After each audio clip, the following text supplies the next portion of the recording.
Morning time stories. ఇంటింటికి ఓ కథ. మైనా సీతారాలది పక్కపక్కన ఇళ్లు కావటంతో వాళ్ళిద్దరూ కూడా వాళ్ల గోడ దగ్గర నిలబడి మాట్లాడుకుంటూ ఉంటారు. ఈరోజు మీ ఇంట్లో ఏం కూర చేశారు సీతారా? ఏముంటుందక్కా, మా అత్తగారికి బీపీ షుగరు. ఆమె పుణ్యమా అని మేమేం తినకుండా ఉండాల్సి వస్తుంది. ఇష్టమైన కూర తినడానికి కూడా లేదు.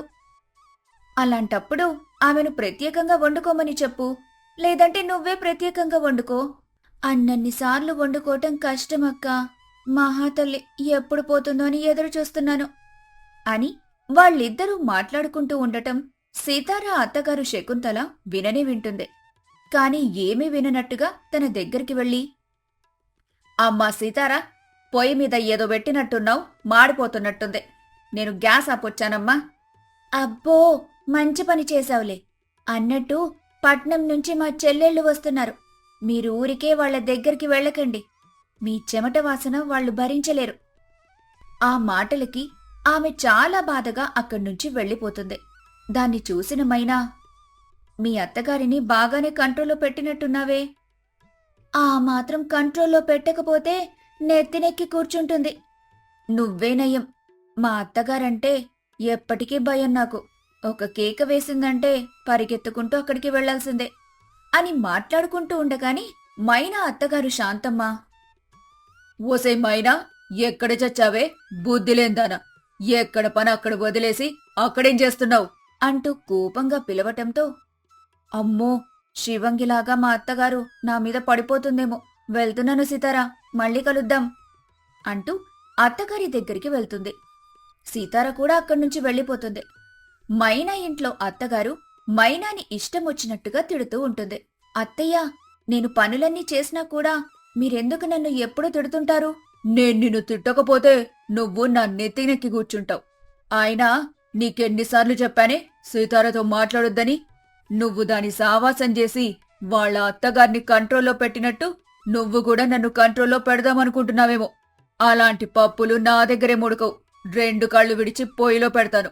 వెళ్ళు, పోయి నీ పని చూసుకో అని అనడంతో మైనా భయంతో అక్కడ్నుంచి వెళ్ళిపోతుంది. కొంత సమయం తర్వాత సీతారా ఇంటికి తన చెల్లెళ్ళిద్దరూ వర్ష, వేదాలు వస్తారు. వర్ష, వేద ఇద్దరూ కూడా సీతారని పలకరిస్తారు రాగానే. అత్తగారు వాళ్లని చూసి తన గదిలోకి వెళ్ళిపోతుంది. వర్ష, వేద ఇద్దరూ కూడా మాట్లాడుతూనే, బావా, అత్తయ్య ఎక్కడికి వెళ్లారక్కా అంటూ సీతారని అడుగుతారు. మీ బావ పొలానికి వెళ్ళాడు. అత్తగారు ఎక్కడికి వెళ్తుంది? ఇంట్లోనే ఉంటుంది కదా. ఆమె తన గదిలో ఉంది.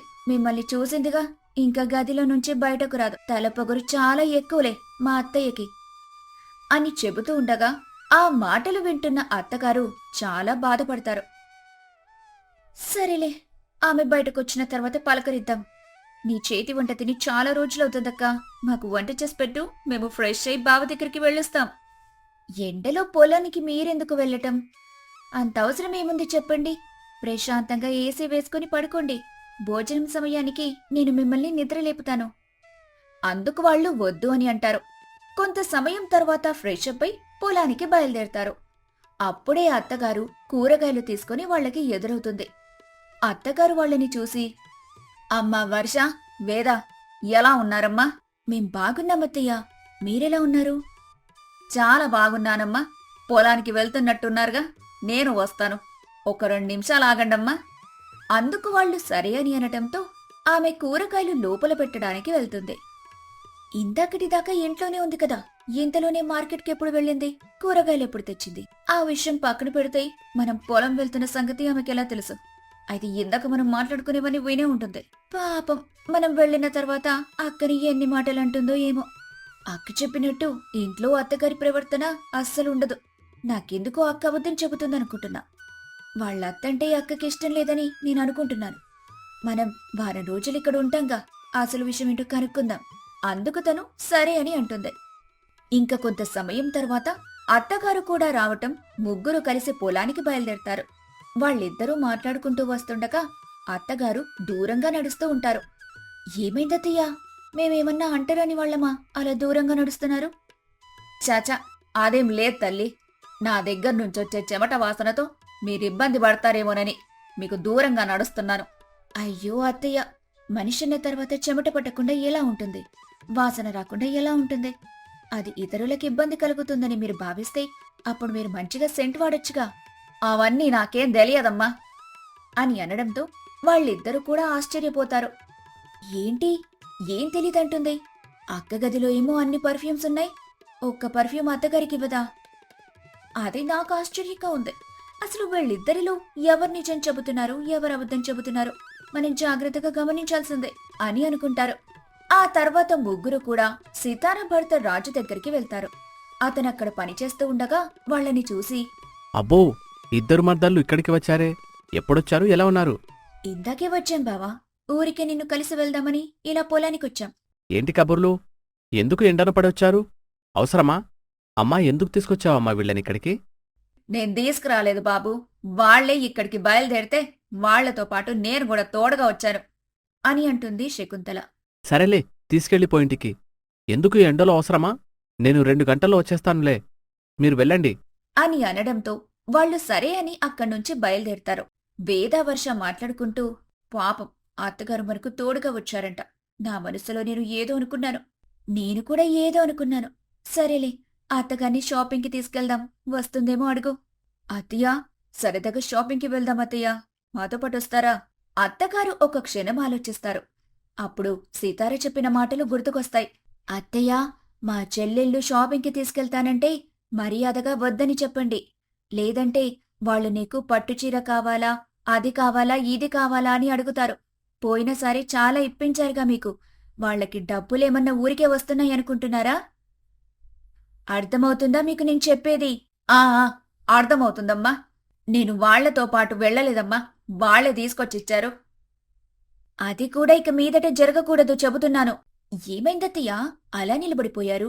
షాపింగ్ ఏం వద్దమ్మా, పోయినసారి మీరు నా కోసం తీసుకొచ్చిన వాటిని జాగ్రత్తగా దాచిపెట్టుకున్నానులే. పండగొచ్చినప్పుడు ఖచ్చితంగా ఆ చీరను గుట్టించుకొని వేసుకుంటాను. ఇప్పుడు వృధా ఖర్చులెందుకు చెప్పండి? ఆ మాట వినగానే వాళ్ళిద్దరికీ సీతార చెప్పిన మాటలు గుర్తుకొస్తాయి. ఒసేయ్, మీరు ప్రేమగా మా అత్తగారికి చీరలు తీసుకొస్తే ఆవిడేమనిందో తెలుసా? ముష్టి 300 రూపాయల చీరలు తీసుకొచ్చారని ఎలా పడితే అలా మాట్లాడుతుంది. అంతమాటందా? 300 రూపాయలకి ఎవరక్కా చీరలిచ్చేది? ఒక్కొక్కటి 3500. అత్తగారు ఇంత చీప్గా మాట్లాడతారని అస్సలనుకోలేదు నేను. ఆమె అలాగే మాట్లాడుతుంది. నేను చెప్పానుగా, ఆమెతో ఎక్కువగా మీరు మాట్లాడొద్దని. ఆమె అన్నింటికీ భూతద్దంలో పెట్టి చూస్తుందిలే, అంత మంచిదేం కాదు. అర్థమవుతుందా? పైకి బానే మాట్లాడుతుంది కదా అక్క. మరి ఆమె అలాగే మాట్లాడుతుంది. మీరు వెళ్ళిపోయిన తర్వాత నాకు చుక్కలు చూపిస్తుంది. ఈ నరకంలో నేను కాబట్టి కాపురం చేస్తున్నాను, అదే ఇంకొకరైతే ఎప్పుడో పారిపోయేవాళ్ళ ఇంట్లోంచి అని సితార చెప్పిన మాటలు గుర్తుకొస్తాయి. వారు ఒకరినొకరు చూసుకొని అక్క చెప్పిన మాటలకి అత్తగారు చేస్తున్న ప్రవర్తనకి అస్సలు సంబంధముండదు. నిజంగానే అత్తగారు నటిస్తుందా అని అనుకుంటారు. ఏమైందమ్మా, అలా ఆగిపోయారు? ఇంటికి వెళ్దాం పదండి, ఎండ చాలా ఎక్కువగా ఉంది. వేదావర్ష లేదు లేదు, మనం షాపింగ్కి వెళ్తున్నామంటూ బలవంతంగా ఆమెను తీసుకుని వెళ్తారు. అక్కడ ఆమెకు ఏం కావాలో తీసుకోమని చెబుతారు. అత్తగారు తనకేం వద్దంటూ బతిమాలుతూ ఉంటుంది. చీరలమ్ముతున్న ఆరవలి, తీసుకో పిన్ని, అంత ప్రేమగా కోడలిప్పిస్తుంటుంటే వద్దంటావేంటి? డబ్బులేమన్నా ఊరికే వస్తున్నాయా ఆరవలి? నీ వ్యాపారం కోసం నువ్వు మాట్లాడుతున్నావు గాని.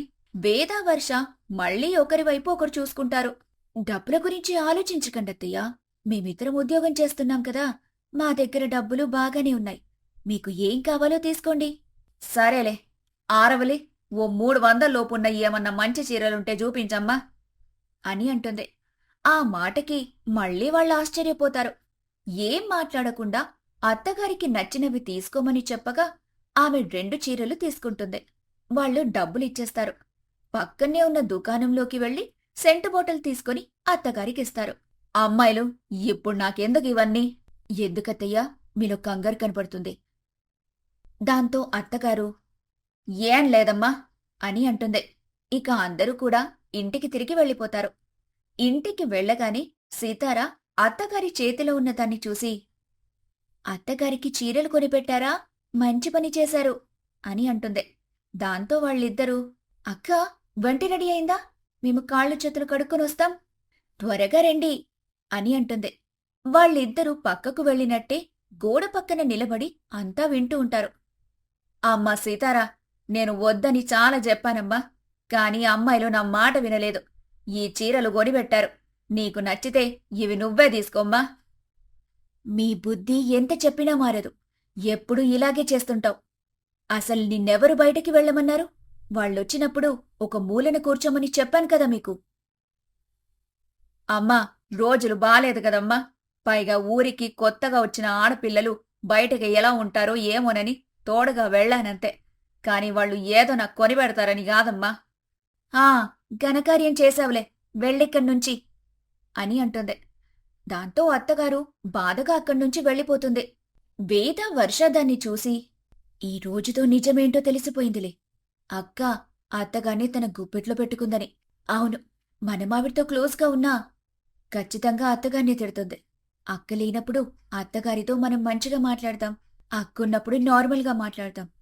మనమేమైనా ఎదురు మాట్లాడితే మనల్ని కూడా చాలా మాటలంటుందక్క అని వాళ్ళు చెప్పుకుంటూ ఉండగా పక్కింట్లో నుంచి పెద్దగా కేకలు వినబడతాయి. అసలు పక్కింట్లో ఏం జరిగింది? అదేంటో తెలుసుకోవాలంటే తర్వాయి భాగంలో చూద్దాం.